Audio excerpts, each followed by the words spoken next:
चलिए नमस्कार, मैं Deepak Patel, assistant professor of sociology in government Nehru PG college, Budhar, district Shahdol, Madhya Pradesh. तो आज हम लोग पढ़ने जा रहे हैं theory of circulation of elites, जिसे अभिजात वर्ग के परिभ्रमण का सिद्धांत कहा जाता है, और यह बीए फाइनल ईयर की यूनिट 3 में है। तो इसमें हम जानेंगे आगे की स्लाइड्स में कि आगे हमें क्या क्या पढ़ना है। तो आगे बढ़ने से पहले सबसे पहले मैं इस प्रेजेंटेशन का मैं उद्देश्य क्लियर करना चाहता हूँ कि इसका उद्देश्य क्या है। सबसे पहला उद्देश्य यह है कि students could come to know how circulation of elites take place in the society, कि समाज में ये जो अभिजात वर्ग है उसका सर्कुलेशन कैसे होता है, उसका परिभ्रमण कैसे होता है, यह इसका पहला उद्देश्य है। दूसरा मेरा उद्देश्य है कि विद्यार्थी यह अनुभव कर सकें, यह महसूस कर सकें कि उनके आसपास, उनके सराउंडिंग में किस प्रकार से यह क्या बोलते हैं कि सर्कुलेशन ऑफ एलिट्स, अभिजातों का परिभ्रमण किस प्रकार से हुआ है। और तीसरा उद्देश्य यह है कि विद्यार्थी यह समझ सकें, यह जान सकें कि समाज में जो अभिजात वर्ग का परिभ्रमण है, सर्कुलेशन ऑफ एलिट्स है, वह होता क्यों है। तो ये उद्देश्य है इस टॉपिक के, इस प्रेजेंटेशन के। अब आगे हम थोड़ा सा बात करते हैं पेरेटो के जीवन परिचय के बारे में। तो सबसे पहले मैं बताऊंगा यहाँ पे पेरेटो इसलिए आ रहा है कि विल्फ्रेडो पेरेटो ही ऐसे व्यक्ति थे जिन्होंने theory of circulation of elites यह सिद्धांत दिया है। ठीक है, theory of circulation of elites, अभिजात वर्ग की परिभ्रमण का जो सिद्धांत दिया है वह विल्फ्रेडो पेरेटो ने दिया है। तो पेरेटो के बारे में थोड़ा सा जीवन परिचय अपन जान लेते हैं, समझ लेते हैं। तो इनका जन्म हुआ था 15 जुलाई 1848। गलती से इसमें 1948 लिख गया है, लेकिन इनका जन्म 15 जुलाई 1848 को हुआ था, और इनकी डेथ हुई है 19 अगस्त 1923 को। एक पॉइंट मैंने और लिखा है, Pareto is known as prophet of fascism. Fascism का पैगंबर कहा जाता है इन्हें, फांसीवाद का पैगंबर। अभी मैं बताऊंगा इनके बारे में, फांसीवाद का पैगंबर कहा जाता है, लेकिन क्यों कहा जाता है। और चौथा पॉइंट है, फादर ऑफ मैथमेटिकल सोशियोलॉजी, गणितीय समाजशास्त्र का जनक माना जाता है विल्फ्रेडो पेरेटो को। और बेनिटो मुसोलिनी जो कि बहुत बड़ा एक फांसीवादी था, वह बेनिटो मुसोलिनी जो है विल्फ्रेडो पेरेटो का विद्यार्थी था। तो ये जो चीज़ें लिखी है वो चीज़ें मैंने आपको बताई हैं, लेकिन थोड़ा और जानिए विल्फ्रेडो पेरेटो के बारे में। पेरेटो का जन्म 1848 में इटली में हुआ था। पेरेटो ने पॉलिटेक्निक की शिक्षा प्राप्त की, और पॉलिटेक्निक की शिक्षा प्राप्त करने के बाद वह एक इंजीनियर बन जाते हैं। लेकिन ध्यान रखेंगे, पेरेटो जो है पॉलिटेक्निक की शिक्षा ग्रहण करने के बाद इंजीनियर बनते हैं, और उसके बाद उन्हें एक आयरन इंडस्ट्री में एमडी का पद मिल जाता है। और एमडी रहते हुए उस आयरन इंडस्ट्री में पेरेटो को कई देशों का भ्रमण करने का मौका मिलता है, और अपने देश में भी कई जगहों का, कई प्लेसेस का भ्रमण करने का उन्हें मौका मिलता है। और जब वो वहाँ पे जाते हैं, भ्रमण करते हैं, तो वहाँ की आर्थिक गतिविधियों को, आर्थिक व्यवहार को बहुत ही सूक्ष्मता से अध्ययन करते हैं, सूक्ष्मता से समझते हैं। और बाद में, मतलब जब आर्थिक व्यवहार से परिचित होते हैं, तो पेरेटो जो है इंजीनियर वो अर्थशास्त्री बनता है। और अर्थशास्त्री बनने के बाद पेरेटो को यह समझ में आता है कि समाज की जो भी आर्थिक घटनाएं हैं वह कहीं ना कहीं सामाजिक घटनाओं से जुड़ी होती हैं, सामाजिक व्यवहारों से जुड़ी होती हैं। That's why he became sociologist, और इस प्रकार से वह सोशियोलॉजिस्ट भी बन जाता है। अब मैं आपको बताता हूँ, स्विट्जरलैंड में एक बहुत ही फेमस, बहुत ही प्रसिद्ध लॉशेन यूनिवर्सिटी करके है।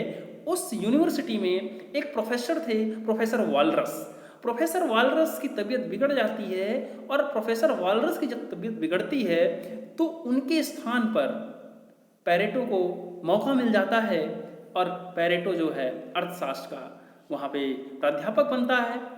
और उसी लॉशेन यूनिवर्सिटी में मुसोलिनी पेरेटो का स्टूडेंट होता है, और पेरेटो फांसीवादी विचारधारा के समर्थक थे। और उस प्रकार की विचारधारा से संबंधित थे। और इसीलिए कहा जाता है कि पेरेटो जो है फासीवाद के पैगंबर हैं। बेनिटो मुसोलिनी का उनके ऊपर बेनिटो मुसोलिनी के ऊपर पेरेटो का जबरदस्त प्रभाव था। मतलब अगर कहें कि मुसोलिनी एक फासीवादी शासक बना तो इसके पीछे जो मूल है, इसके पीछे जो कारण है, वह कारण है केवल और केवल विल्फ्रेडो पेरेटो। तो ये बात है विल्फ्रेडो पेरेटो के बारे में। चलिए थोड़ा सा इंट्रोडक्शन में आपको बता देता हूँ अभिजात वर्ग के बारे में। तो अभिजात को इंग्लिश में कहा जाता है इलीट। अभिजात को इंग्लिश में कहा जाता है इलीट। और इलीट शब्द जो है 17th सेंचुरी में स्पेशल है ना, स्पेशल और बेहतरीन चीज़ों के लिए प्रयोग किया जाता था। 1823 में ऑक्सफोर्ड इंग्लिश डिक्शनरी में 1823 में इलीट शब्द का प्रयोग किया गया। और किसके लिए प्रयोग किया? सोशल ग्रुप्स के लिए, सामाजिक समूहों के लिए, सोशल ग्रुप्स के लिए 1823 में ऑक्सफोर्ड इंग्लिश डिक्शनरी में इलीट शब्द का प्रयोग किया गया। और थोड़ा मैं बता दूं कि जो अभिजात वर्ग है, इलीट क्लास है, इसके बारे में पेरेटो, C.W. मिल्स, मोस्का और बोटोमोर आदि विद्वानों ने अपने विचार व्यक्त किए हैं। अब थोड़ा पेरेटो कहते क्या है इसके बारे में। पेरेटो कहते हैं कि दुनिया में हर समाज में दो क्लास होते हैं। एक को वो कहते हैं इलीट क्लास और दूसरे को कहते हैं non elite class. Elite class को ही उन्होंने हायर क्लास बोला है, उच्च वर्ग, और नॉन इलीट क्लास को लोअर क्लास बोला है, निम्न वर्ग। इलीट क्लास को ही उन्होंने रूलिंग क्लास बोला है, मतलब शासक वर्ग, और रूल्ड क्लास बोला है शासित वर्ग को। तो ये दो प्रकार के वर्ग दुनिया के हर समाज में पाए जाते हैं, ऐसा कहना है विल्फ्रेडो पेरेटो का। अब कैरेक्टरिस्टिक्स क्या है, विशेषताएं क्या हैं इस अपन कैरेक्टरिस्टिक्स क्या है इस इलीट क्लास की, इस विलासी वर्ग की क्या विशेषताएं हैं, अपन देखते हैं। पहला है माइनॉरिटी अपर क्लास। मतलब जो इलीट क्लास है वो माइनॉरिटी होता है, वह अल्पसंख्यक है लेकिन उच्च वर्ग है। हमेशा जो इलीट क्लास होता है वो अल्पसंख्यक में होता है, संख्या ज़्यादा नहीं होती है। इलीट क्लास की संख्या बिल्कुल ज़्यादा नहीं होती है, कम होती है इनकी संख्या, और ये लोग उच्च वर्ग के होते हैं। दूसरा है United class. Elite class is united class because there are very few numbers in the elite class. In the elite class there are very few members, so they are united. तो कहने का मतलब यही है कि जो इलीट क्लास के लोग होते हैं उनकी संख्या कम होती है। संख्या कम होने के कारण उनमें जो यूनिटी है, यूनिटी जल्दी होती है, बनी रहती है। तीसरा है डोमिनेंट क्लास। ये एक प्रभावशाली वर्ग है, शासन की नीतियों को निर्धारित करने में ये महत्वपूर्ण भूमिका निभाते हैं, इनका प्रभुत्व रहता है, ये अपने फायदे के हिसाब से नीतियों को लागू करवाते हैं। भारत में हम बहुत सारे पूंजीवाद के जो समर्थक हैं या पूंजीवादी जो नेता हैं या पूंजीवाद की दुकान चलाने वाले जो भारत में लोग हैं, वो भारत की नीतियों में, जब भारत की नीतियां प्लान की जाती है उसमें अपना प्रभुत्व दिखाते हैं। चौथा है स्पेशल इंटरेस्ट। इनका इंटरेस्ट स्पेशल होता है, आम जनता दूसरे प्रकार का सोचती है और ये इलीट क्लास दूसरे प्रकार का सोचता है। मतलब इनका इंटरेस्ट स्पेसिफिक इंटरेस्ट होता है, इनका इंटरेस्ट स्पेसिफिक, कुछ महत्वपूर्ण हित होते हैं, कुछ विशेष प्रकार के इनके हित होते हैं। चौथा है स्पेसिफिक कल्चर। इनके जीवन जीने का तरीका, इनके रहने का तरीका, इनके खाने का तरीका, all it means completely their culture is completely different than the ordinary human being. चौथा, ये पांचवा हो गया स्पेसिफिक कल्चर, और छठा है changes in elite class. One more thing you have to always remember that elite class is not static. अभिजात वर्ग स्थिर नहीं है, अभिजात वर्ग में भी परिभ्रमण होता रहता है। अभिजात वर्ग हमेशा के लिए नहीं है, अभिजात वर्ग में परिभ्रमण होता रहता है, अभिजात वर्ग में परिभ्रमण होता रहता है। इस बात का ध्यान रखिए कि आज जो व्यक्ति इलीट है, आज जो व्यक्ति अभिजात है, जरूरी नहीं है कि आने वाली पीढ़ियां भी अभिजात रहेंगी। पेरेटो कहता है कि दुनिया के इतिहास को उठाकर देख लीजिए आप कि जितने लोग भी एक समय विशेष में अभिजात वर्ग में रहे हों, उच्च वर्ग में रहे हों, शासक वर्ग में रहे हों, आने वाली उनकी पीढ़ियां उसी वर्ग में नहीं रह पाई, क्योंकि इसमें परिवर्तन होते रहता है। ये पेरेटो का कहना है। चलिए आगे देखते हैं कि इलीट क्लास को, अभिजात वर्ग को पेरेटो ने कितने भागों में बांटा है। So Pareto has divided elite class in 2 parts.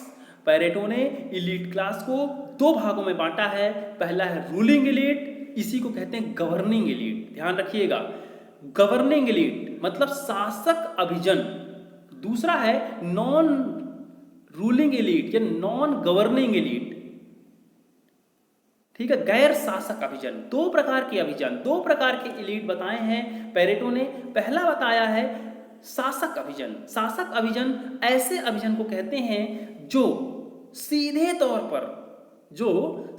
तौर पर शासन को संभालते हैं, सत्ता को संभालते हैं, जैसे बड़े बड़े नेता हो गए, विधायक हो गए, और अपनी जो प्रशासनिक नौकरशाही है, एडमिनिस्ट्रेटिव ब्यूरोक्रेसी, ये सब कुछ ये लोग रूलिंग इलीट में कहलाते हैं। जो अपने प्रशासनिक अफसरशाही है, जो वहाँ के बड़े बड़े अधिकारी हैं और जो नेता हैं, ये रूलिंग इलीट में आते हैं। और जो दूसरा नॉन रूलिंग इलीट इस प्रकार के इलीट को कहते हैं जो सीधे सत्ता से नहीं जुड़े होते हैं, लेकिन समाज में इनकी प्रतिष्ठा, इनकी प्रेस्टीज, इनका ऑनर, इनका स्टीम बहुत ज़्यादा होता है। ऐसे लोग हैं साइंटिस्ट, इंटेलेक्चुअल्स और इंजीनियर्स। ये लोग नॉन रूलिंग इलीट में आएंगे। चलिए आगे देखते हैं हम अब circulation of elite. Circulation of elite क्या है? अभिजातों का परिभ्रमण। मैंने पहले भी बताया कि पेरेटो कहते हैं कि दुनिया के हर समाज में 2 प्रकार के वर्ग पाए जाते हैं, एक है इलीट और दूसरा है नॉन इलीट। पेरेटो कहते हैं कि इलीट क्लास के लोग बुद्धिमान होते हैं, इलीट क्लास के लोग चतुर होते हैं, इलीट क्लास के लोग माइंडेड होते हैं। लेकिन पेरेटो का यह भी कहना है कि एक समय ऐसा आता है कि जब इलीट क्लास के लोग, उच्च वर्ग के लोग भ्रष्ट हो जाते हैं, उनका नैतिक पतन हो जाता है, उनका चारित्रिक पतन होता है, और समय के साथ साथ उनका परिभ्रमण होता है। जब इस प्रकार से उनका नैतिक और चारित्रिक पतन होता है, तो निम्न वर्ग में भी, नॉन इलीट क्लास में भी कुछ ऐसे लोग होते हैं जो बहुत चतुर और बुद्धिमान होते हैं। तो जो नॉन इलीट क्लास है, जो लोअर क्लास है, तो लोअर क्लास के इंटेलेक्चुअल्स लोग, लोअर क्लास के बुद्धिमान लोग, चतुर लोग उस खाली स्थान को जो कि इलीट क्लास में बुराई आ जाने के कारण खाली हुई थी, उसको भरते हैं, उसको फिल करते हैं। पेरेटो कहते हैं कि दुनिया में हमें हजारों लाखों ऐसे एग्जाम्पल मिलते हैं, उदाहरण मिलते हैं, जिसके कारण हमें यह पता चलता है कि इतिहास में जो कुलीन तंत्र रहा है, जो उच्च वर्ग रहा है, उनकी पीढ़ियां उस उच्च वर्ग को मेंटेन नहीं कर पाई, बल्कि उनका चारित्रिक और नैतिक पतन होता गया। इसी कारण से पेरेटो कहता है, history is the graveyard of aristocracies. History is the graveyard of aristocracies मतलब इतिहास कुलीन तंत्रों का कब्रगाह है। ये कहना है विल्फ्रेडो पेरेटो का। चलिए अब आगे देखते हैं हम। विल्फ्रेडो पेरेटो ने अपने अभिजात वर्ग के परिभ्रमण में 3 क्षेत्रों का उल्लेख किया है, 3 पहलुओं का उल्लेख किया है। 3 aspect has been described by Vilfredo Pareto in his theory of circulation of elite। अपने अभिजात वर्ग के परिभ्रमण के सिद्धांत में विल्फ्रेडो पेरेटो ने 3 एस्पेक्ट का उल्लेख किया है। पहला है पॉलिटिकल एस्पेक्ट, राजनीतिक क्षेत्र। राजनीतिक क्षेत्र में प्रतीकात्मक रूप से 2 अवधारणाओं को 2 शब्द दिए हैं पेरेटो ने। पहला शब्द दिया है लॉयन और दूसरा शब्द दिया है फॉक्स, मतलब शेर और लोमड़ी का एग्जाम्पल दिया है। राजनीतिक क्षेत्र में ये 2 महत्वपूर्ण चीज़ें हैं जिसके बारे में पेरेटो कहता है कि राजनीति में 2 प्रकार के लोग पाए जाते हैं, 2 प्रकार के राजनीतिक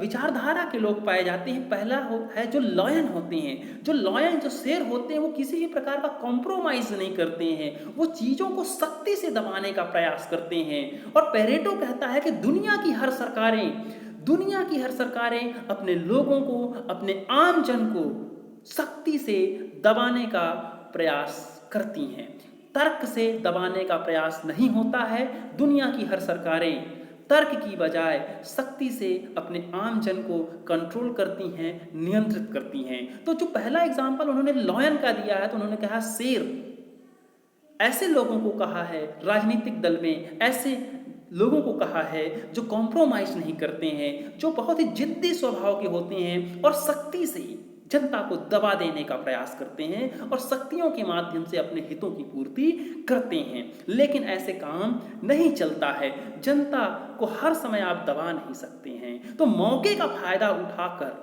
कुछ लोग ऐसे भी होते हैं जो लोमड़ी जैसे लोग होते हैं, चतुर और चालाक होते हैं। तो ये जो लोमड़ी जैसे लोग जो होते हैं मौके का फायदा उठाते हैं और परिस्थितियों के अनुसार अपने आप को झुकते भी हैं। लेकिन जो लॉयल टाइप के लोग हैं वो झुकना पसंद नहीं करते हैं, लेकिन जो लोमड़ी टाइप के लोग होते हैं वो झुकते हैं और अपना काम बना ले जाते हैं। तो इस प्रकार से लॉयन से फॉक्स ये परिभ्रमण जो है राजनीतिक क्षेत्र में चलता रहता है, ऐसा कहना है विल्फ्रेडो पेरेटो का। दूसरा जो है, दूसरा पहलू, दूसरा एस्पेक्ट जो बताया है आर्थिक क्षेत्र का बताया है, इकोनॉमिक एस्पेक्ट बताया है। इसमें पेरेटो कहते हैं दो समाज में 2 वर्गों का उल्लेख करते हैं। पहला है स्पेकुलेटर्स और दूसरा है रेंटियर्स।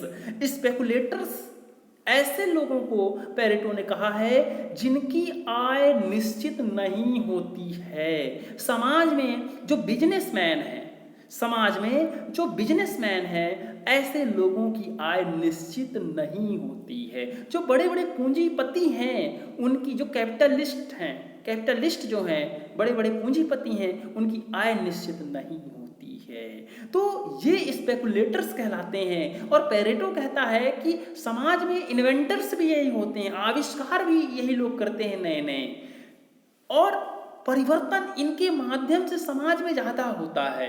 पेरेटो कहता है स्पेकुलेटर्स समाज में ज्यादा परिवर्तन लाने में सहायक हैं। और जो दूसरा उन्होंने बताया है पेरेटो ने, रेंटियर्स ऐसे लोगों को कहा है जिनकी आय निश्चित होती है, जो नौकरी पेशा होते हैं वो एक ही ढर्रे में चलने के आदी होते हैं, जीवन भर उसी ढर्रे में चलते हैं, तो उनका उसी प्रकार से व्यवहार होता है। उनके जीवन में ज्यादा कुछ नयापन नहीं होता है। या यूं कहें स्पेकुलेटर्स की तुलना में रेंटियर्स ज्यादा परिवर्तनशील नहीं होते हैं, वो एक ही ढर्रे में काम करना पसंद करते हैं और करते भी हैं। तो इस प्रकार से समाज में जो परिवर्तन होते हैं आर्थिक क्षेत्रों में वो स्पेकुलेटर्स के माध्यम से होते हैं। ये कहना है विल्फ्रेडो पेरेटो का। तीसरा एक क्षेत्र बताया है पेरेटो ने, आइडियलिस्टिक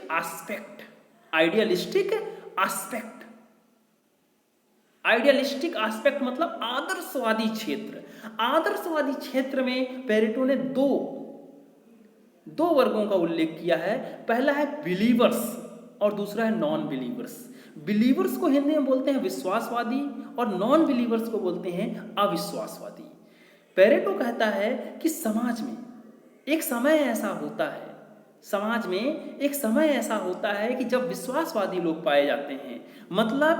विश्वासवादी मतलब जो शासन की नीतियों में, धार्मिक चीजों में, अन्य चीजों में विश्वास रखते हैं। लेकिन जब जनता शासन से नाराज हो जाती है, जब जनता सरकार से नाराज हो जाती है, तो वही जो बिलीवर्स है वो नॉन बिलीवर्स में बढ़ जाता है, नॉन बिलीवर्स की वृद्धि हो जाती है समाज में। कहने का मतलब, जब यदि कोई सत्ता में है तो सत्ता में जिसे चुना है जनता ने उस पर बिलीव किया है, लेकिन समाज में ऐसा नहीं होता है कि किसी भी पार्टी के, किसी भी सरकार के 100% बिलीवर्स हो जाएं। 100 में 100% 100 में 100% लोग जो है एक ही दल को या एक ही सरकार को पसंद करें, ऐसा नहीं होता है। कुछ लोग ऐसे भी होते हैं जो किसी सरकार को पसंद नहीं करते हैं, है ना। कोई हो सकता है कि 10 लोग किसी एक पार्टी को पसंद करते हैं और उसकी सरकार बनी हो, लेकिन यह भी हो सकता है कि 5 लोग उसको पसंद नहीं करते हैं। कहने का मतलब, समाज में विश्वासवादी लोग भी पाए जाते हैं और अविश्वासवादी लोग भी पाए जाते हैं। जब तक किसी सरकार को मानने वाले विश्वासवादी लोग पाए जाएंगे ज़्यादा, तब तक वो सरकार नहीं गिरती है। लेकिन जब किसी सरकार के प्रति लोगों में अविश्वास ज़्यादा हो जाता है, अविश्वासवादियों की संख्या ज़्यादा हो जाती है, तो सरकार गिर जाती है। ऐसा कहना है विल्फ्रेडो पेरेटो का। चलिए अब मैं थोड़ी सी समरी बता देता हूँ जो अभी तक हम लोगों ने पढ़ा है। तो यही हमने पढ़ा है कि पेरेटो कहते हैं कि दुनिया में जितने भी समाज हैं, हर समाज में इलीट और नॉन इलीट क्लास के लोग पाए जाते हैं। और पेरेटो यह भी कहते हैं कि जो व्यक्ति आज इलीट है, जरूरी नहीं है वो हमेशा इलीट रहेगा, उसकी पीढ़ियां इलीट रहेंगी, जरूरी नहीं है। इसमें परिवर्तन होता है और होता रहेगा। पेरेटो कहते हैं कि हमने इतिहास में हजारों ऐसे उदाहरण देखे हैं कि जो व्यक्ति एक समय में बहुत बड़े, बहुत अमीर, बहुत रिच, बहुत कुलीन, बहुत उच्च वर्ग के लोग हुआ करते थे, आज वो सड़क पर आ गए हैं। ये कहना है पेरेटो का। चलिए आगे देखते हैं इसके रेफरेंसेस क्या हैं, आप अधिक जानकारी और कहाँ से एकत्र कर सकते हैं। Theory of circulation of elite, अभिजात वर्ग के परिभ्रमण के सिद्धांत के बारे में। तो आप पहली किताब पढ़ सकते हैं, सामाजिक विचारधारा किताब का नाम है, और इसके राइटर का नाम मैंने नहीं लिखा है। सामाजिक विचारधारा ये किताब आपको मिल जाएगी, सामाजिक विचारधारा कॉम्ट से मुखर्जी तक, ये किताब का नाम है। और ये पब्लिश होती है विवेक प्रकाशन इसको पब्लिश करता है दिल्ली से। विवेक प्रकाशन दिल्ली से यह प्रकाशित होती है। दूसरी जो किताब है contemporary sociological theory, professor M L. Gupta and doctor D Sharma इसके राइटर हैं, और साहित्य भवन पब्लिकेशन से यह किताब पब्लिश होती है। आप इस किताब का भी अध्ययन कर सकते हैं। और तीसरा है विकिपीडिया का आप सहारा ले सकते हैं। तो अभी तक हम लोगों ने जो पढ़ा है उसका सेल्फ असेसमेंट मैं कर लेना चाहता हूं और करा देना चाहता हूं आप लोगों का। तो पहला क्वेश्चन मैंने रखा है कि in which year Pareto was born, Pareto का जन्म किस सन में हुआ है। 4 ऑप्शन है आपके सामने, 1857, 1900, 1848 और 1925। तो इसका राइट आंसर है 1848। और कब हुआ था, कहाँ हुआ था, यही बता चुका हूं मैं। ठीक है, चलिए दूसरा क्वेश्चन है आपका, Who gave the theory of circulation of elites? अभिजात वर्ग के परिभ्रमण का सिद्धांत किसने दिया। आपको 3 ऑप्शन अभी दिख रहे हैं, दुर्खेम, मार्क्स और तीसरा है वेबर। लेकिन चौथा ऑप्शन मैंने शो नहीं किया है, तो आप लोग बताएं चौथा ऑप्शन क्या है। चौथा ऑप्शन मैं क्लिक कर देता हूं। चौथा ऑप्शन है इसमें शो नहीं हो रहा है, पेरेटो। तो पेरेटो ही इसका सही आंसर है। पेरेटो ने theory of circulation of elite दिया है। ये देखिए पेरेटो आ गया, तो पेरेटो इसका आंसर है। चलिए अगली स्लाइड की ओर बढ़ते हैं। तीसरा क्वेश्चन मैंने रखा है, in which year elite word was used in Oxford English dictionary. किस सन में ऑक्सफोर्ड इंग्लिश डिक्शनरी में इलीट शब्द का प्रयोग किया गया। ऑप्शन है 1923, 1823, 1850, 1847। So it's right answer is 1823। 1823 में ऑक्सफोर्ड इंग्लिश डिक्शनरी में इलीट शब्द का प्रयोग किया गया। चलिए चौथा क्वेश्चन है आपके लिए। जो चौथा क्वेश्चन है वो है, which of the following aspect is not indicated by Vilfredo Pareto. Pareto ने किस एस्पेक्ट को नहीं बताया है? कौन सा एस्पेक्ट, कौन सा क्षेत्र पेरेटो के द्वारा इंडिकेट नहीं किया गया है? तो ऑप्शन है ए पॉलिटिकल मतलब राजनीतिक क्षेत्र, दूसरा आइडियलिस्टिक मतलब आदर्शवादी क्षेत्र, और सी नंबर है रिलीजियस मतलब धार्मिक क्षेत्र, और चौथा है डी मतलब आर्थिक क्षेत्र इकोनॉमिक। तो इसका राइट आंसर है रिलीजियस। ठीक है, धार्मिक क्षेत्र की बात पेरेटो ने नहीं की है, केवल 3 क्षेत्र की बात की है, पॉलिटिकल, आइडियलिस्टिक और इकोनॉमिक। चलिए पांचवा जो है, जो पांचवी जो पांचवा क्वेश्चन है वो है which of the following is characteristics of elite class. इनमें से एलीट क्लास की विशेषता कौन सी है? ए है माइनॉरिटी क्लास, बी है डोमिनेंट क्लास, तीसरा है सी स्पेसिफिक कल्चर, और डी है ऑल ऑफ द एबव। तो माइनॉरिटी भी होते हैं, डोमिनेंट क्लास भी होते हैं और स्पेसिफिक कल्चर भी होता है। तो ये सारी विशेषताएं जो हैं एलीट क्लास की हैं। तो यहाँ से हम यहाँ पे जो है हम अपना लेक्चर ख़त्म करते हैं। Wish you all the best for today. चलिए।